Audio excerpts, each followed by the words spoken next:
En el laboratorio nos enfocamos en estudiar cómo las técnicas de reproducción asistida afectan el epigenoma, que puede causar cambios en la expresión génica, en las proteínas que resultan en errores de crecimiento. Así que primero, si no conocen dónde está Missouri, Missouri está aquí en el centro, en lo que se conoce el Midwest de Estados Unidos. La universidad se encuentra en el centro y tiene 31,000 más de 31,000 estudiantes, más de 7,000 estudiantes graduados, y ustedes conocen a Héctor Nava, que es uno de esos estudiantes graduados y actualmente está en mi laboratorio.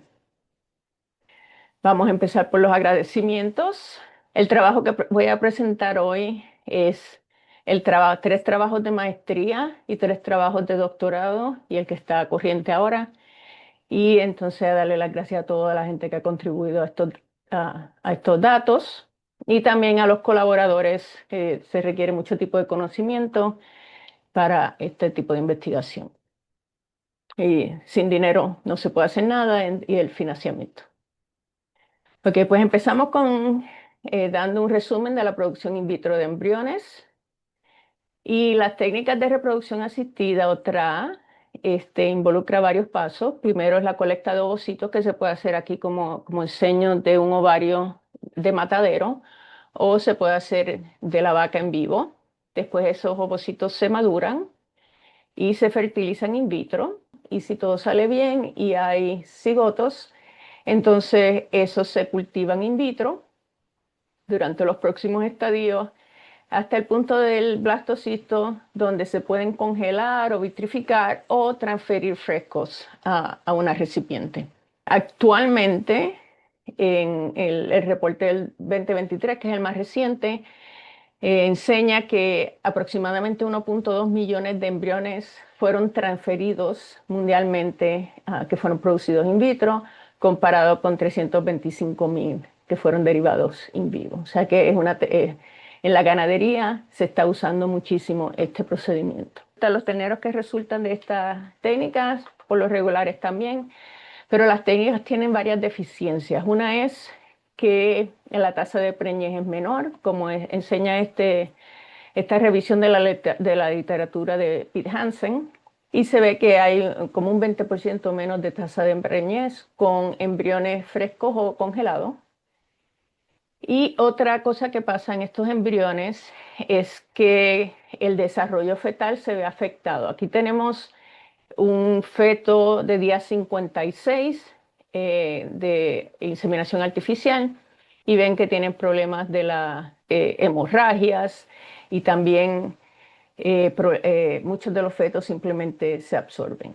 Entonces, Héctor hizo un análisis, él mira la literatura y produce este gráfico donde se ve que hay una alza también en la pérdida de la preñez en embriones producidos in vitro, comparados con esos producidos in vivo. Y esto es lo que se conoce como late fetal o pérdidas fetales, que no son muy común en eso de inseminación artificial. Otro de los problemas que se están viendo es que en promedio los becerros que nacen que fueron producidos in vitro pesan más comparados con inseminación artificial, que es el cero aquí. Esto es un metaanálisis. Y en este estudio ven que hay un alza de aproximadamente 3,1 kilogramos más pesado. Y sabemos que eso causa problemas con la mortalidad perinatal, y que mientras más pesado el becerro, más probabilidad tiene de morir dentro de las 48 horas del parto. Esto es un estudio que hace Héctor en el 2005 en Venezuela, y también enseña lo mismo, de que en esos becerros que nacieron muertos había más peso comparado a aquellos que nacieron vivos. Y entonces tenemos lo que es el extremo, el síndrome de ternero gigante, Es un síndrome de baja incidencia, pero que ocurre y ocurre actualmente. Esto no lo producimos nosotros, esto es un ejemplo de un ganadero en España que nos manda esta foto. Estos dos becerros tienen exactamente la misma edad, casi al minuto. Fueron producidos los dos en el mismo procedimiento in vitro, transferidos a la vez, y uno resulta en un becerro normal y el otro en un becerro que tiene sobrecrecimiento. Nosotros le llamamos eso Large Offspring Syndrome y en esta presentación voy a decir el LOS. ¿Okay? Tiene este 70% más y obviamente lo tuvieron que sacar por cesárea. Y esto es lo que hemos tratado de entender en estos 18 años. Este fenómeno se conoce desde finales de los 80 en realidad y se empiezan a publicar en los 90 hay fetos y hay becerros que están naciendo normales por la producción in vitro y es algo que se conoce hace mucho tiempo. Yo entro en este estudio, empiezo a intrigarme con esto cuando yo produzco uno, cuando estoy en el laboratorio de Piet Hansen en Florida, y me piden que trate de salvar una genética de una vaca que tenía buena genética, pero tenía cáncer, y entonces pues, coge los ovarios, hago fertilización in vitro de los embriones o de los ovocitos, y después se hace la transferencia y 9 meses más tarde esto es lo que ocurre. Y esto pesó 98 kilogramos cuando el peso normal debe ser como 45 kilogramos. Y desde ese momento yo estoy pensando, intrigada, ¿qué es lo que hacemos durante estos primeros 7 días de desarrollo si le añadimos 2 a la maduración? ¿Qué estamos haciendo durante ese momento que causa una anormalidad tan pronunciada 9 meses más tarde? Y ese es el enfoque de la investigación.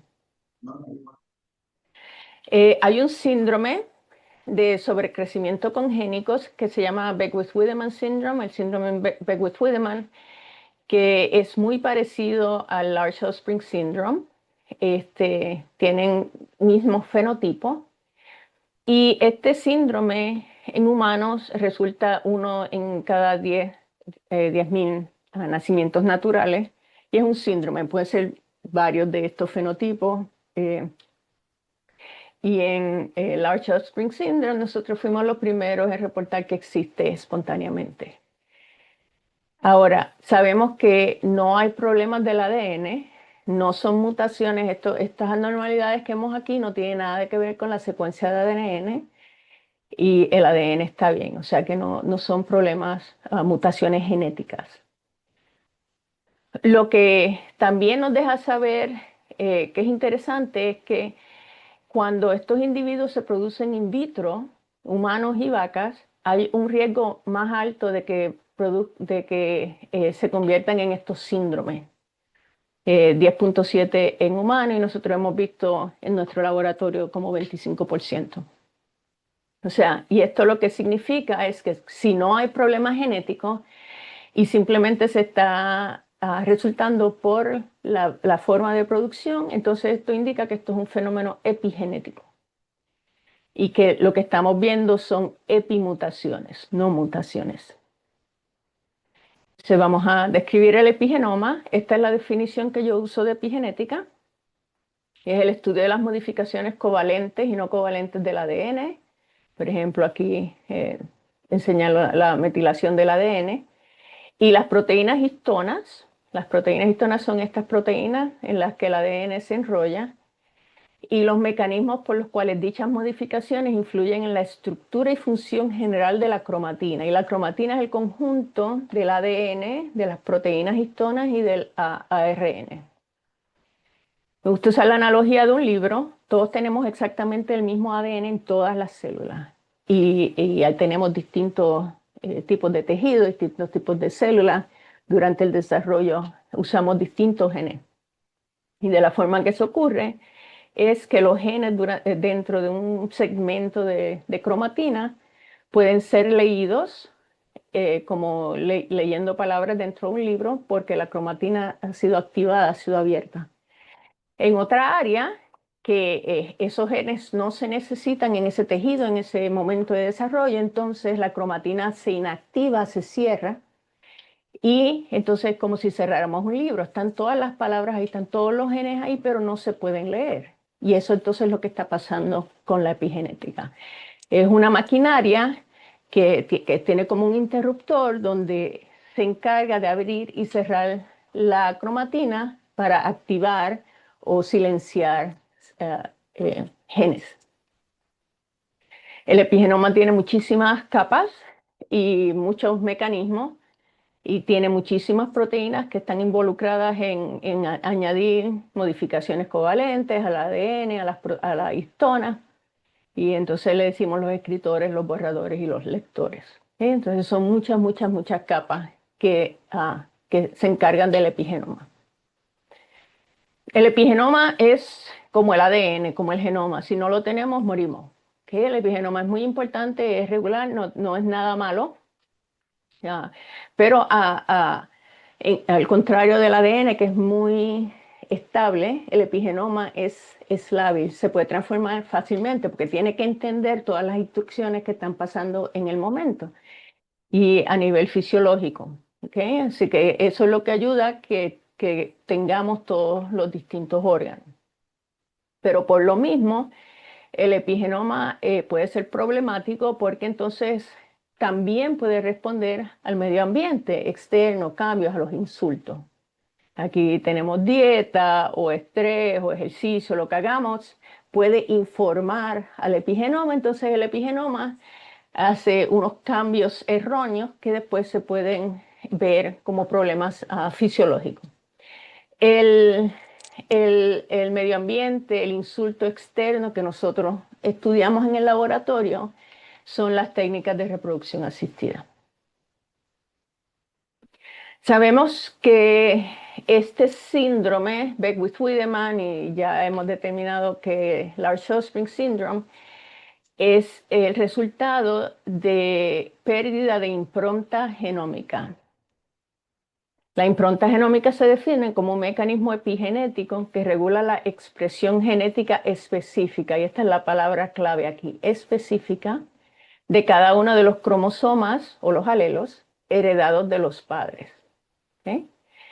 La mayoría de los genes que nosotros heredamos, esos que vienen en el cromosoma, los cromosomas maternos heredados con el ovocito, los cromosomas paternos heredados por el espermatozoide, tienen la misma secuencia, son el mismo ADN y esos genes están expresados de los dos alelos, de los dos cromosomas. Y entonces tienen expresión bialélica. Los genes improntados solo se expresan del gen heredado en el cromosoma paterno o del gen heredado en el cromosoma materno. El otro gen está silenciado por mecanismos epigenéticos y no es ningún problema, es lo normal.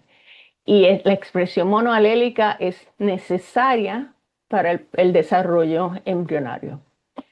Entonces, es este mecanismo el que determina que los genomas parentales, aunque sea el mismo ADN, no funcionan igual, no son equivalentes. La expresión correcta de estos genes es necesario para el desarrollo adecuado del feto y de la placenta. Y esto se ha demostrado que si se hacen embriones con dos componentes maternos o dos componentes paternos, no se desarrollan porque no tienen la expresión correcta de los genes que son improntados, que son como 100, 150, dependiendo de especie, lo que se ha identificado. Y entonces estos son responsables del bloqueo de la partenogénesis en los mamíferos.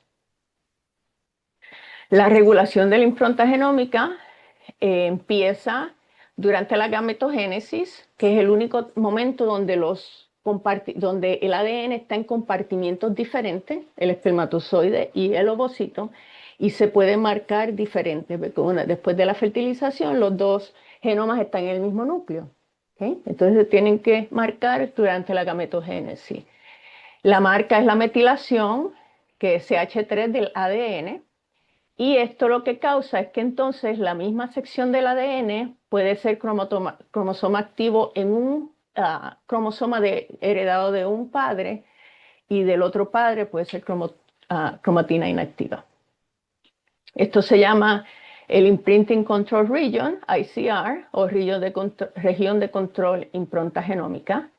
Y aquí esto es un ejemplo que está el gen 1 o la región 1 que está no metilada en el espermatozoide y metilada en el ovocito. Región 2 que está metilada en el espermatozoide y no metilada en el ovocito. ¿Okay? Y esto es lo que controla la impronta genómica.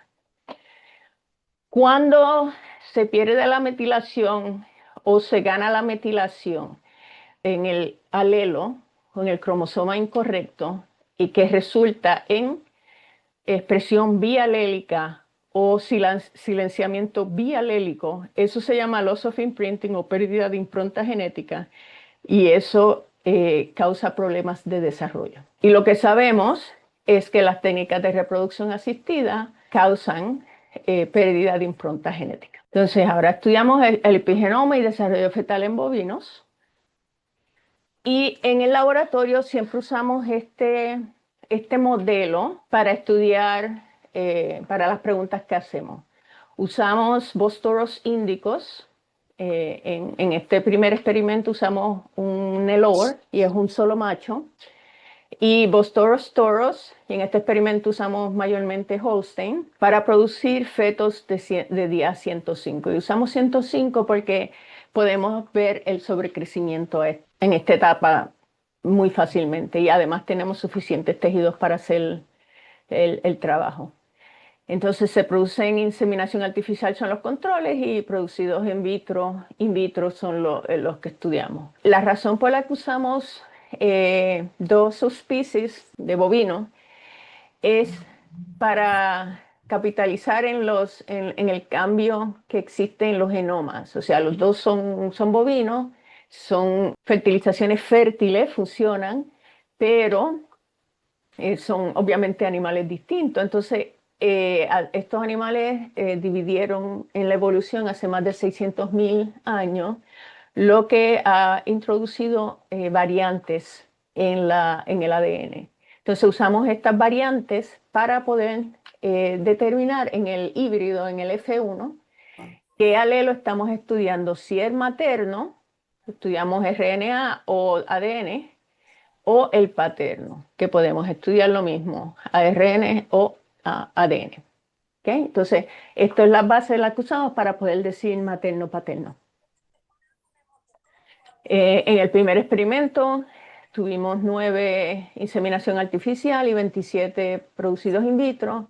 Como lo que estábamos estudiando en ese momento era más bien el Large Offspring Syndrome, el LOS, nos enfocamos en esos fetos que están arriba del 97% del peso de la inseminación artificial, que es la definición que usamos para el LOS. Y lo primero que hicimos fue mirar esta área. Esto es un Imprinting Control Region, se llama el KVDMR1, y esto en Beckwith-Wiedemann Syndrome se sabe que es la epimutación más común que ocurre en este síndrome y solo ocurre en 50% de los individuos producidos naturalmente, pero si han sido fertilizados in vitro es casi al 100%. ¿Okay? Entonces, pues miramos a ver si también veíamos esa misma epimutación en Large Offspring Syndrome y vemos aquí, esto es un Imprinting Control Region, aquí hay esto se hace por PCR aquí, y cada uno de estos óvalos significa el CPG, que es el lugar en la secuencia donde la metilación del ADN puede ocurrir. Entonces, hicimos esta amplificación y miramos la metilación, y lo primero que hicimos fue que en los controles miramos la expresión del alelo materno. Este gen debe ser solamente expresado del alelo paterno. ¿Okay? No debe haber ninguna expresión del alelo materno y vemos que en los controles no hay expresión del alelo materno. O sea que está correcta la expresión. Esta falta de expresión es el resultado de la metilación del Imprinting Control Region que viene desde el ovocito y se ha mantenido. Y lo que vemos aquí es que en todos los tejidos tenemos esa metilación. Y esto es lo que se llama un bisulfite map. Y cada uno de estos circulitos representa cada una de las CPG que estudiamos dentro del pedazo de PCR. Entonces vemos que tiene metilación y todo es correcto. Cuando miramos ahora a aquellos que tienen síndrome de sobrecrecimiento, vemos que hasta el 35% del ARN total viene ahora del alelo materno incorrectamente, y sabemos que eso es el resultado de que algo en el sistema de cultivo del procedimiento causó que se perdiera la metilación. ¿Okay? Entonces ahora vemos el síndrome de sobrecrecimiento. Después entonces hicimos un estudio para ver la expresión de genes improntados. En ese momento teníamos una lista un poco corta, le añadimos unos pocos genes y le hemos seguido añadiendo a través de los años, pero estos eran los genes que podíamos saber si era paterno o materno, porque si no tenemos el polimorfismo no lo podemos saber. Entonces estos genes, estos son los controles. Aquí tenemos estos genes son expresados solo del alelo paterno y estos genes son expresados solo del alelo materno. Cuando miramos a los que fueron producidos en in vitro y que tienen este síndrome de sobrecrecimiento, vemos que muchos de ellos tienen pérdida de impronta genómica y que expresan bialélicamente o están silenciados bialélicamente. Entonces, cuando vemos los análisis, esto es lo que está pasando aquí. Esto es lo que estamos representando en este gráfico aquí. Hay pérdida de impronta genómica, silenciamiento o expresión bialélica. Y lo que vemos es que hay una correlación positiva entre el peso de los fetos y el número de genes que pierden impronta genómica por resultado del in vitro. Entonces seguimos expandiendo los resultados y ahora la pregunta es más allá, porque sabemos que es mucho más que la impronta genómica. Esos son muy importantes esos genes, pero no es toda la historia. Y entonces queríamos ver qué más estaba afectado. Aquí hicimos estudios de ARN y ADN metilación global, y aquí estoy enseñando los resultados de metilación, y ves que los de LOS, esto es Hierarchical Unsupervised Clustering, y se separan, y vemos que todos los fetos que tienen LOS tienen más metilación o menos metilación que el control, que sería 0. ¿Okay? O sea que hay cambios de metilación que no solamente son esos genes improntados, pero es global. Una vez terminamos ese trabajo, todavía estamos tratando de entender, porque la metilación no explicaba toda la desregulación de ARN, y entonces fuimos a otro mecanismo que algunos consideran epigenético, y es los microARN. El dogma dice que el ADN se transcribe al ARN, RN puede ser mensajero, ¿no? Se va a producir proteína, y si va a producir proteína, entonces se transduce a la proteína. Pero este mecanismo de microRNA hibridiza a los ARN, y si es uno que va a ser mensajero para convertirse en proteína, el microRNA entonces causa la destrucción de ese ARN y no se produce la proteína. Entonces es un control. Y la pregunta era, ¿cómo LOS afecta estas moléculas que son muy pequeñitas, de 22 bases? Y vimos muchísimo en el paper, en el artículo nos enfocamos en el Hippo Signaling Pathway, pero hay un área que a mí me interesa mucho, que es el DLK1 Dio3 locus. Este locus aquí, que a lo mejor ustedes conocen el Calipish, que tiene, que se dice beautiful buttocks, ¿no? Que tiene las caderas grandes, los músculos grandes. Esto es porque hay un cambio en esta área del genoma. Esta área del genoma que tiene más microRNA, y casi todos son imprinted, paternos o maternos, y la desregulación la hemos visto en el LOS. Entonces hemos visto que hay cambios en la metilación aquí, y que podemos ver que esta adquisición de metilación causa que haya downregulation, que se baje el nivel de los microRNA. Ahora, una vez ya teníamos todo, entendimos un poco el sistema, trabajar a nivel epigenético con metiloma, transcripto, muchos niveles, repetimos el experimento, pero ahora todo súper controlado. ¿ok? Con muchos más animales. Lo primero que se hizo fue que yo compré 200 vacas. Era súper importante para mí que tuviéramos todos los animales en las mismas condiciones, por lo que le dije del epigenoma, ¿no? Entonces, estas animales fueron las receptoras, ellas eran Angus crosses, de dos granjas nada más, fueron colectadas. Y solo un macho se usó, un semental Brahman en esta ocasión. Se hace producción in vivo para la inseminación artificial o se producen in vitro y se hace transferencia y se colectan al día 105. Todos estos animales se colectaron a la misma vez. Colectamos día 56, día 105. Una semana se colectan los 60, 56. En una semana se colectaron los 60, 105 para mantener todo lo más controlado posible. Las colectas fueron por cesárea para que tuviéramos la mejor calidad posible de los ácidos nucleicos para poder hacer el tipo de estudio que queremos. Como ya les indiqué, el epigenoma responde al ambiente y una cosa que era bien importante para mí era que todos los animales tuvieran exactamente las mismas experiencias externas. Aquí en Missouri tenemos las temporadas y ese año fue horrible, estaba a -30 con unas nevadas horribles y 43 grados en verano. Este experimento se hizo en como 11 meses de principio a fin y las vacas siempre estaban comiendo la misma comida. O sea que todo lo externo, lo más que pudimos, fue controlado. Para cualquier cosa que viéramos, pudiéramos decir que en realidad es el efecto de la reproducción asistida. Estos fueron los resultados, esto está publicado y estos son los controles. Ahora todo lo hacemos con sexo incluido, porque sabemos que las hembras y los machos reaccionan distintos y desarrollan distintos.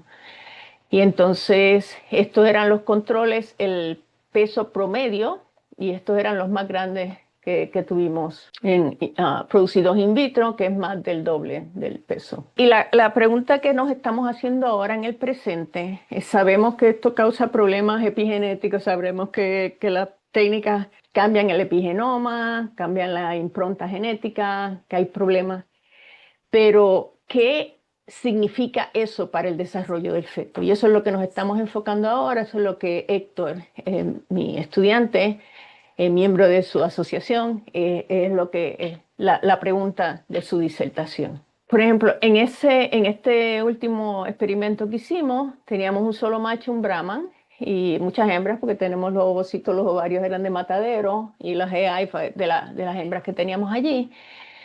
Pero cuando producimos los de inseminación artificial, vemos pues que es normal, ¿no? Que haya un tipo de variabilidad en peso. Aquí tenemos 388 a 580, como un 16, 12%, algo así, de variabilidad. Pero cuando vemos esos producidos exactamente con la misma genética en producción, en técnicas de reproducción asistida, desde IVM todo hasta transferencia, vemos que es mucho más pronunciada la diferencia en peso. Hay más pequeñitos y en humanos lo que pasa es que por lo regular son más pequeñitos y hay extremadamente grandes. ¿Okay? Entonces la variación de peso es bastante distinta entre la inseminación artificial y las técnicas de reproducción asistida. Y entonces, una de las cosas que sabemos es que el crecimiento, una de las moléculas importantes en el crecimiento es este Insulin-like growth factor 2. ¿Okay? Esto es un factor muy potente en el crecimiento fetal. Trabaja en la señalización del factor de crecimiento insulínico y es un gen que es improntado y expresado del alelo paterno. O sea que los genes del padre están promoviendo crecimiento. ¿Okay? Cuando vamos a los estudios anteriores, vemos que en esos que tenían el OS sobre el crecimiento hay más Insulin-like growth factor 2, pero también el 1. Y estas dos proteínas trabajan por el mismo receptor para la señalización en la célula. Y entonces, la regulación de este IGF-2 ocurre por una proteína que se llama IGF-2R, que es el receptor. IGF-2, como ya le mencioné, es un gen improntado expresado del alelo paterno y es el factor más potente de crecimiento fetal. Del lado materno es el control de ese crecimiento. ¿Okay? Y ese se da con el gen, otro gen improntado que es IGF-2R, que es el receptor que atrapa a IGF-2 de la circulación y lo internaliza en la célula para destruirlo. Y así es como estos genes controlan el crecimiento. Una de las cosas que hemos visto en todos los estudios que hemos hecho desde el principio es que IGF-2R, este gen, a nivel de ADN y de imprinting, es probablemente el gen que está más desregulado. Algo en IVF, algo en la producción in vitro, afecta esta área del genoma muy fuertemente. Como este genoma, como esto funciona aquí, este es el ICR, este es en el espermatozoide no tiene metilación, en el ovocito tiene metilación, y entonces cuando entran en la misma célula, así es que se diferencian los alelos. Esto controla la expresión de este gen materno, IGF-2R, que es el receptor. Y entonces el control resulta por esta metilación diferencial que existe, y esto permite, porque en el alelo paterno está sin metilación, que se exprese un RNA no codificante que causa que la cromatina, en vez de estar activa y abierta, se cierre y silencie todos estos genes que están aquí. Desde el principio vimos eso, vimos que esto se pierde, esta metilación se pierde por alguna razón en in vitro y causa silenciamiento bialélico de esto. O sea que entonces el IGF-2R se silencia. Entonces pensamos, la hipótesis es que hay más IGF-2. Esto lo hicimos alélico aquí, miramos el RN, pero lo que vemos es que también porque se empieza a silenciar el alelo materno que debe estar abierto como eucromatina y tenemos menos IGF-2R, menos control de IGF-2, entonces pensamos que esto tiene que ver con el crecimiento. Cuando miramos la metilación de esto, vemos que en los LOS tiene muchísima menos metilación en este área que los controles, que está perdiendo la metilación y eso es lo que causa el silenciamiento bialélico. En otro estudio, en la segunda parte, hicimos lo mismo. Aquí estudiamos cromatina y conformación de cromatina, pero vemos que igual sobre esta área hay pérdida de metilación y downregulation de IGF-2R. Y esto es algo que se ha visto desde hace mucho tiempo. Peter Ferring, Charlotte Ferring en North Carolina han visto lo mismo, este gen está menos expresado en los in vitro. Y esto se ha visto en realidad desde el principio, cuando los genes improntados recién estaban siendo descritos. Ya Young en Europa había visto que en LOS en ovejas también hay IGF-2R. O sea que hay algo en la producción in vitro que causa que este gen se silencia, que pierde la metilación y se silencia. Héctor cogió todos esos fetos, los distintos tejidos, y hizo real-time PCR para ver el nivel de expresión. Y vemos que en el cotílido, en la placenta y en el músculo hay una relación inversa entre el peso del feto y la cantidad de IGF-2R. Entonces, esto dice que es más allá de imprinting, a lo mejor también niveles de expresión, porque en muchos de estos individuos no hay pérdida de impronta genómica, pero al final lo que importa es la cantidad del producto del gen. Y la reproducción asistida está cambiando la cantidad del producto de gen y se ve esta relación inversa y eso no se ve en los fetos producidos por inseminación artificial. Y en estos 18 años hemos hecho muchísimos tipos de estudios a todo tipo de nivel. En muchas ocasiones vemos siempre las regiones estas improntadas que hay mucho tipo de desregulación, puede ser a nivel de metilación, puede ser a nivel de RNA no codificante, pero lo que pasa al final es que después que uno lo mira, tú ves que muchas de estas regiones están directa o indirectamente afectando el sistema de IGF signaling. Entonces, aquí es que entra Héctor al laboratorio y la disertación del proyecto de doctorado de él es tratar de entender cómo toda esta desregulación, cómo la producción de embriones causa esta variabilidad en feto. Y en mi laboratorio yo estudio estas anormalidades en realidad para tratar de entender cómo es que se controla la fisiología normal. ¿Okay? Pero si usamos cosas anormales, pues entonces después podemos entender qué es homeostasis. El objetivo del experimento de él es evaluar el efecto de producción de embriones in vitro sobre el sistema IGF fetal y su señalización usando este sistema primero, receptores de IGF-1R, que IGF-1 y IGF-2, los dos trabajan por ahí. Obviamente estudiamos IGF-2R porque es la proteína que se afecta mucho, porque se afecta a nivel del gen y de la impronta genómica y el mecanismo de señalización y relacionado con su peso. Empezamos, esto es todo a nivel de proteína y estos son los animales o los fetos que se han estudiado hasta ahora. Ahora hacemos todo por sexo y se van a añadir unos pocos más y quédense pendientes porque si todo sale bien salimos esta publicación para final de año. Nos estamos enfocando en el hígado porque es fuente de IGF endocrino y también en el músculo porque usamos siempre peso como crecimiento porque el peso es la mayor parte del cuerpo, del músculo. Y entonces la placenta porque es regulador del suministro de nutrientes. Es importante saber que todos los tejidos tienen esta producción de IGF-2 y IGF-1 también, entonces lo estamos estudiando. Es autocrino, paracrino y endocrino desde el hígado. Entonces lo que vemos, primero nos fijamos en IGF-2R y como esperábamos, en todos niveles de epigenético, siempre hasta la proteína, vemos que hay menos IGF-2R en todos los tejidos que miramos.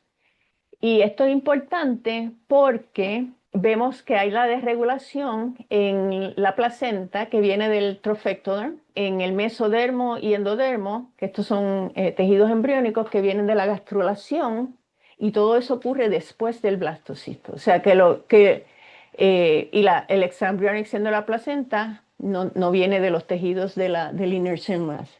Entonces lo que esto significa, y si se acuerdan, este gen ya está marcado en los gametos. Entonces esto lo que nos dice es que esto fue programado ya antes del blastocisto. Algo que hicimos en el laboratorio ya programó esto. Y eso es un problema porque esto controla el nivel de IGFs. Y vemos aquí en IGF-2, vemos que hay diferencia entre los controles y los producidos in vitro, que es similar a los que otros han enseñado a nivel de ARN. Y hemos visto que hay también cambios en nivel de IGF-1. Así que aparentemente lo que está pasando es que IGF-1 también está sobreexpresado. Entonces, cuando miramos adentro, y solamente voy a enseñar unos poquitos datos aquí, vemos que hay cambios en el nivel de fosforilación de estas proteínas dentro de la célula. Gamma, otra subunidad, está cambiada. Hay más AKT, o sea que no solamente es lo que pasó en el imprenta genómico, también las proteínas dentro del sistema insulínico están afectadas por IDP. Y entonces es todo sumándose. Estos son datos muy, muy, muy preliminares, así que no le presten mucha atención, pero lo que estamos viendo hasta ahora, aquí si el 0 es los controles, vemos que en relación al peso, algunas proteínas tienen menos, otras proteínas tienen más en distintos músculos y son distintamente afectados, todo por la fertilización in vitro. Lo último que quiero hablar aquí es los efectos que estamos viendo en las hembras. Esto lo hemos visto desde el principio. Y es que sabemos que los machos son más pesados que las hembras, ¿no? Y esto lo vemos aquí hasta en día 105 muy claramente.